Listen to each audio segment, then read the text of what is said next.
VD. സതീശനല്ലേ പറഞ്ഞത് May 15 മുതലായിട്ട് free സൗജന്യ യാത്ര ചെയ്യാമെന്ന്. സതീശൻ പറഞ്ഞത് കൊണ്ടാണ് നമ്മൾ ഇന്ന് വന്നിട്ടുള്ളത്. അപ്പൊ ഇവിടെ ബസ് ഇവിടെ പോകുന്നില്ല, ടിക്കറ്റ് കൊടുക്കുന്നില്ല പറയുന്നുണ്ട്. അപ്പൊ അങ്ങനെ ഉണ്ടെങ്കിൽ ഒരു ബസ് പോകണ്ട, നമ്മൾ ഇവിടെ തന്നെ എത്തും. നമുക്ക് നീതി നൽകുന്നിടത്തോളം നമ്മൾ ഇവിടെ തന്നെ ഉണ്ടാവും, സമരം ചെയ്യും. നമ്മൾ പറഞ്ഞിട്ടുണ്ട്, പെങ്ങളെ പറഞ്ഞിട്ടുണ്ട്. സംഭവം നിങ്ങൾക്ക് കിട്ടും. നിങ്ങളൊന്ന് വെയിറ്റ് ചെയ്യും. നിങ്ങൾ ഇതെന്ത് പരിപാടി കാണിച്ചത്? നിങ്ങൾ ഈ ഇലക്ഷന്റെ കാര്യങ്ങൾ റിസൾട്ട് ഒക്കെ വന്ന് ഒരു ഗവൺമെന്റ് ഫോം ആവുന്നതിന് മുമ്പിട്ട് നിങ്ങൾ കയറി സമരം ചെയ്തിട്ട് ആരോടാണ് നിങ്ങൾ സമരം ചെയ്യുന്നത്? നിങ്ങൾക്കൊരു ബോധമില്ല പെങ്ങളെ. ഒന്നുമില്ലല്ലോ നിങ്ങളൊന്ന് ചിന്തിക്കണ്ട. നിങ്ങൾ ഈ റോഡിൽ വന്നിട്ട് സൺസ്ക്രീൻ ഒക്കെ ഇട്ട് ഒന്ന് വെയിലത്തിരിക്കുന്ന സമയത്ത് ഒന്ന് ചിന്തിക്കണ്ട. നിങ്ങൾ സമരം ചെയ്യുമ്പോൾ ഒരു ഗവൺമെന്റ് ഫോം ആയിട്ടില്ലെന്ന്.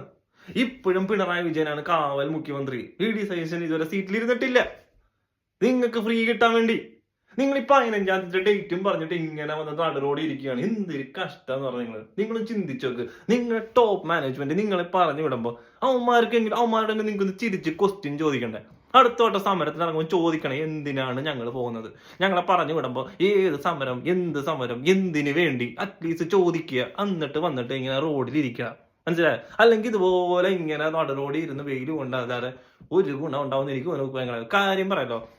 ന്യായം നിങ്ങളുടെ ഭാഗത്തുണ്ടോ എന്ന് ചോദിച്ചാൽ ഇപ്പോഴത്തെ അവസ്ഥയിൽ ഒരു പോസിറ്റീവ് റെസ്പോൺസ് എൻ്റെ സൈഡിൽ നിന്ന് വരില്ല.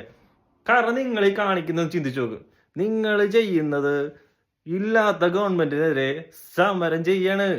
സംഭവം നിങ്ങളൊന്ന് വെയിറ്റ് ചെയ്യ്. കാര്യങ്ങൾ അതിന്റെ രീതിയിൽ അങ്ങോട്ട് വരട്ടെ. നിങ്ങൾ ടൈം കൊടുക്കണോ?